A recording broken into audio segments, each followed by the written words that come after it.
Assalamualaikum warahmatullahi wabarakatuh. Selamat datang di Laboratorium Sistem Manufaktur dalam tutorial praktikum proses manufaktur.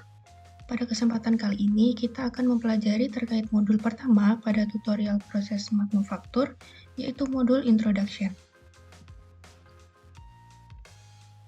Nah, berikut ini merupakan susunan atau outline yang akan kita bahas pada pembelajaran kali ini. Di antaranya terdapat penjelasan terkait pengertian proses manufaktur, CAD dan CAM, assembly chart, bill of material, operation process chart, ukuran dan toleransi, lembar rencana proses, dan yang terakhir yaitu gambar teknik.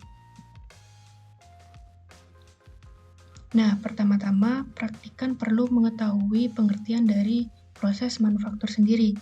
Apa sih proses manufaktur itu?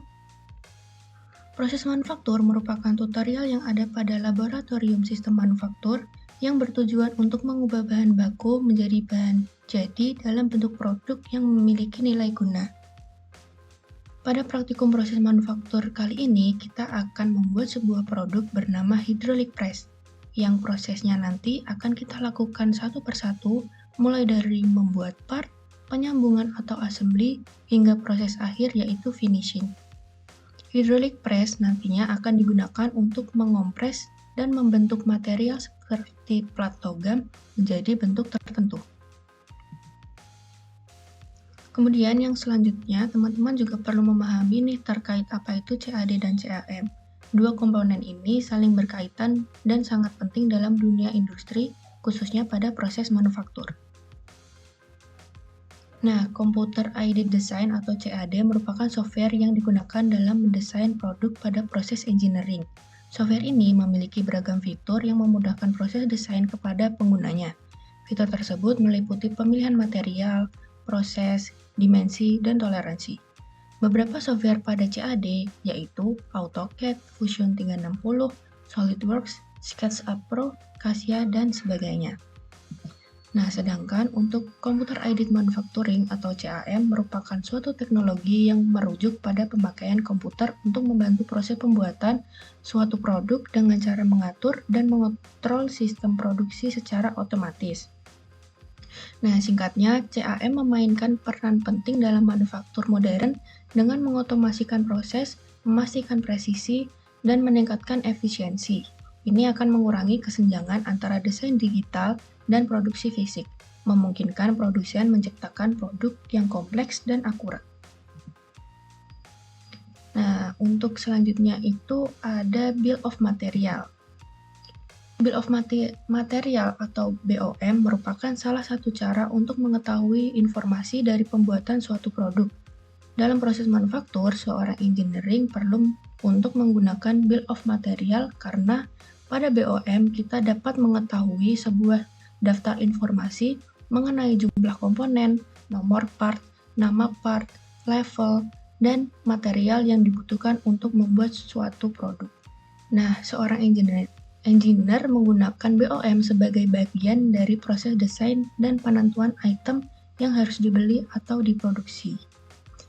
Untuk jenis BOM sendiri itu ada dua. Yang pertama itu single level bill of material seperti yang ada pada sebelah kanan. Pada tabel ini berisi tentang nomor, part, proses, level, quantity, dan material yang digunakan. Nah, kemudian terdapat multi-level bill of material, merupakan sebuah penggambaran struktur dari material part, subassembly, dan kuantitas yang digunakan atau dibutuhkan untuk merakit, menggabungkan, dan memproduksi sebuah produk akhir. Nah, berikut merupakan contoh dari multi-level bill of material. Di sini ada level 0, 1, dan 2. Nah, di sini itu pembuatannya untuk pengassemblyan dimulai dari bawah hingga menjadi produk akhir yang paling atas. Untuk keterangannya ada di selanjutnya. Nah, jadi untuk part retaining wall ini, untuk angka 3 yang paling kiri itu menandakan urutan proses. Jadi retaining wall ini diassembly pada urutan ketiga. Kemudian untuk yang nomor 2 ini berarti level. Kemudian yang nomor 1 ini kode materialnya. Dan yang paling kanan ini adalah jumlah produk. Jadi part retaining wall ini jumlahnya hanya satu produk. Oke, selanjutnya adalah assembly chart. Assembly chart merupakan jenis diagram yang berisikan hubungan terkait komponen-komponen apa saja yang dibutuhkan untuk nantinya dapat dirakit menjadi sebuah produk akhir atau produk jadi. Assembly chart ini bertujuan untuk memberikan informasi mengenai komponen yang menyusun suatu produk beserta dengan peralatannya, sehingga nantinya memudahkan seorang engineer untuk melakukan proses perakitannya. Nah, untuk pembuatan assembly chart sendiri, teman-teman bisa menggunakan Draw.io ya. Caranya adalah dengan mengetik Draw.io pada search engine masing-masing, kemudian teman-teman dapat langsung membuat diagramnya pada halaman tersebut tanpa menginstal aplikasi software apapun. Oke, di sini aku akan menjelaskan terkait pembuatan dari assembly chart. Nah, teman-teman bisa menggunakan website Draw.io yang sudah aku sebutkan sebelumnya. Kemudian nanti teman-teman bisa memanfaatkan shape pada bagian kiri ini untuk membuat lingkaran dan kotak atau persegi panjang. Nah, untuk lingkaran yang bagian kiri ini nanti teman-teman menyesuaikan dengan jumlah part pada produk teman-teman. Nah, di sini lingkaran-lingkaran ini akan diberi nama sesuai dengan nomor yang ada pada BOM yang sudah didapatkan pada tahap sebelumnya. Jadi untuk di BOM, part cair food ini memiliki nomor 1.2.1, kemudian part wheel nomor 2.2.2 dan seterusnya. Kemudian nanti teman-teman juga bisa melihat pada BOM bagaimana cara assembly part produk teman-teman.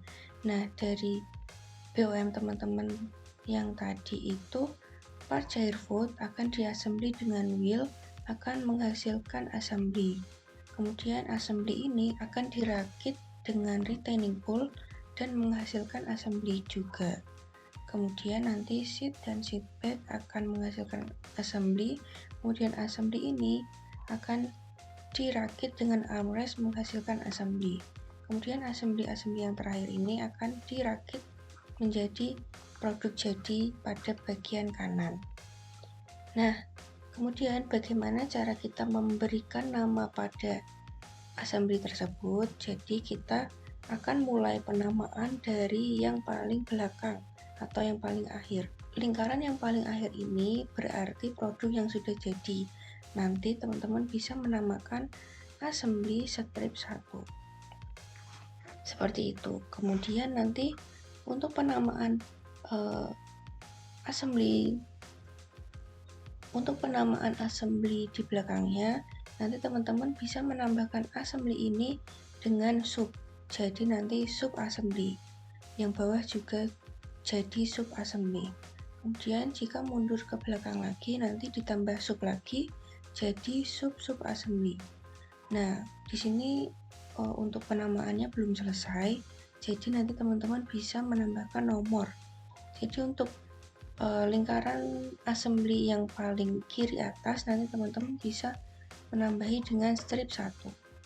Kemudian nanti sub assembly yang di bawahnya akan mengikuti jadi strip 2. Kemudian untuk sub assembly nanti teman-teman bisa menamai menjadi sub assembly strip 2. Kenapa strip 2? Karena dia melanjutkan penomoran dari sub assembly sebelumnya. Jadi nanti namanya menjadi sub assembly strip 2. Kemudian sub assembly yang bawah ini juga nanti mengikuti dari yang atas. Nah, kalau yang sub assembly tadi kan penomorannya 1, 2. Berarti nanti yang sub assembly ini mengikuti yang atasnya juga, jadi sub assembly 2, sub assembly 3. Seperti itu teman-teman. Nah, setelah melakukan perakitan atau pengassemblyan produk, nanti teman-teman akan menambahkan kotak untuk inspeksi. Nah, inspeksi di sini berfungsi untuk mengetahui apakah produk yang teman-teman buat itu sudah sesuai dengan standar atau belum. Nah, berikut merupakan contoh dari assembly chart. Nah, kemudian itu ada operation process chart. OPC merupakan sebuah diagram yang menggambarkan langkah-langkah proses yang akan dilewati bahan baku, urutan operasi, dan pemeriksaan awal sampai sebuah produk jadi atau utuh maupun masih sebagai komponen. Bentuk lingkaran atau simbol lingkaran itu melambangkan proses operasi. Bentuk kotak melambangkan proses pemeriksaan atau bisa disebut inspeksi. Kemudian bentuk segitiga yang terbalik berarti penyimpanan atau dapat diartikan sebagai gudang. Nah, berikut merupakan contoh dari OPC itu sendiri. Nah, nanti teman-teman bisa memasukkan nomor dan nama komponen. Contohnya misalnya 1.2.1 retaining pole atau yang disesuaikan dengan BOM teman-teman. Kemudian nanti di bagian kiri lingkaran nanti ada waktu proses. Nah, waktu proses ini bisa ditandakan dengan jika menit itu menggunakan petik 1 dan jika detik itu menggunakan petik 2. Misalnya waktu proses perakitan suatu part itu 1 menit, berarti nanti proses penulisannya 1 petik seperti itu. Nah, kemudian nanti di sebelah kanannya terdapat nama operasi dan nama mesin dan alat bantu. Nah, misalnya untuk perakitan atau langkah yang pertama itu pengukuran, jadi nanti teman-teman bisa menuliskan saja pengukuran dan alat bantunya berupa jangka sorong atau meteran. Nah, kemudian jika berbentuk kotak seperti ini itu artinya inspeksi. Nah, nanti teman-teman dilihat waktu inspeksinya itu berapa lama. Jika misalnya 30 detik berarti nanti waktunya 30 petik 2 seperti itu. Nah, kemudian nanti setelah barang jadi akan dimasukkan ke penyimpanan. Nah, untuk keterangannya sendiri itu ukuran dari lingkarannya itu berdiameter 14 mm. Kemudian lebar bujur sangkar atau persegi juga sebesar 14 mm. Nah, kemudian X di sini merupakan nomor part, misalnya 1.2.1. Nah, Y ini berarti nomor operasi. Nah, karena di sini paling atas berarti ini operasi yang pertama kali dilakukan. Nah, nanti kalau misalnya ada lingkaran lagi berarti nanti nomor operasinya nomor 2 dan seterusnya seperti itu. Kemudian yang selanjutnya kita akan membahas mengenai ukuran dan toleransi pada proses manufaktur. Nah, toleransi adalah suatu penyimpangan yang diperbolehkan atau diizinkan. Setiap ukuran dasar diberi 2 penyimpanan yang diizinkan, yaitu penyimpangan atas dan penyimpangan bawah. Karena dengan adanya penyimpangan, sebuah benda kerja dibuat dan proses menggunakan toleransi, sehingga benda kerja tersebut dapat dipasang dan diassembly. Kemudian untuk toleransi umum adalah ukuran yang diberikan untuk sebuah proses yang tidak memerlukan ketelitian yang sangat detail. Nilai toleransi umum selalu memiliki batas penyimpangan atas dan batas penyimpangan bawah yang sama, sehingga tingkat kualitas atau kekerasan permukaan dan ukuran dasar ditentukan oleh besarnya toleransi. Nah, penyimpangan teliti yaitu memiliki ketepatan ukuran dari kedua part saat diassembly. Kemudian penyimpangan sedang yaitu kurang memiliki ketepatan ukuran dari kedua part saat diassembly. Kemudian penyimpangan kasar yaitu tidak memiliki ketepatan ukuran dari kedua part yang diassembly. Nah, berikut merupakan tabel terkait ukuran dan toleransi. Nah, untuk cara membacanya, jika part teman-teman itu besarnya 0,5 sampai 3 mm, nanti penyimpangan yang diizinkan itu ada teliti dan sedang. Kalau teliti itu berarti batas atas dan batas bawahnya itu 0,05. Jika sedang itu 0,1. Jika panjangnya 3,6 mm, jadi nanti penyimpangan yang diizinkan itu 0,05 untuk teliti, 0,1 untuk sedang, dan kasarnya 0,2. Dan seperti itu sampai seterusnya. Kemudian adalah lembar rencana proses. Lembar rencana proses adalah representasi dalam bentuk tabel atau lembaran yang menyatakan urutan-urutan operasi beserta parameternya dalam pembuatan suatu komponen. Berikut ini merupakan hal-hal yang harus diperhatikan dalam proses pembuatan lembar rencana proses. Yang pertama ada nomor proses, uraian operasi, stasiun kerja, nomor setup, alat bantu setup, tools, waktu setup, waktu proses, dan waktu total. Nah, berikut ini merupakan contoh dari LRP atau lembar rencana proses. Nah, nanti teman-teman bisa mengisikan file gambar part teman-teman, kemudian memasukkan nomor partnya, kemudian namanya apa, dibuat oleh siapa, kemudian tanggal pembuatannya, materialnya menggunakan apa, ukurannya berapa, kemudian uraian operasinya, misalnya pengukuran, pemotongan, kemudian diukur, kemudian nanti stasiun kerjanya itu di mana. Kemudian untuk alat bantu itu yang digunakan untuk membantu teman-teman misalnya untuk mengukur nanti bisa jangka sorong seperti itu. Nah, kalau tools ini adalah alat bantu yang menempel pada mesin. Misalnya ini blade itu berarti menempel pada mesin jigsaw seperti itu. Nah, untuk waktu setupnya itu adalah waktu di mana teman-teman mempersiapkan untuk pengukuran itu sendiri. Berarti di sini 20 detik. Kemudian waktu proses pengukurannya itu 100 detik. Kemudian waktu total berarti waktu setup ditambah dengan waktu proses. Seperti itu. Kemudian ada gambar teknik. Gambar teknik adalah media penyampaian rancangan dan gagasan secara visual dalam bentuk gambar yang terdiri atas garis-garis, simbol, serta tulisan yang telah disepakati secara resmi dan mempunyai standar tertentu agar bisa dipahami oleh penggambar dan pembaca gambar. Nah, di sebelah kanan ini terdapat contoh dari gambar teknik kursi. Nah, untuk membuat gambar teknik itu terdapat proyeksi yang dapat digunakan. Yang pertama itu ada proyeksi Eropa dan proyeksi Amerika. Nah, proyeksi Eropa merupakan sebuah proyeksi dengan letak bidang terbalik dengan arah pandang. Dengan cara peletakannya, yang paling kiri atas itu adalah gambar isometrik, kemudian yang bawahnya ada tampak depan, kanannya ada tampak kiri, kemudian yang paling bawah itu tampak atas.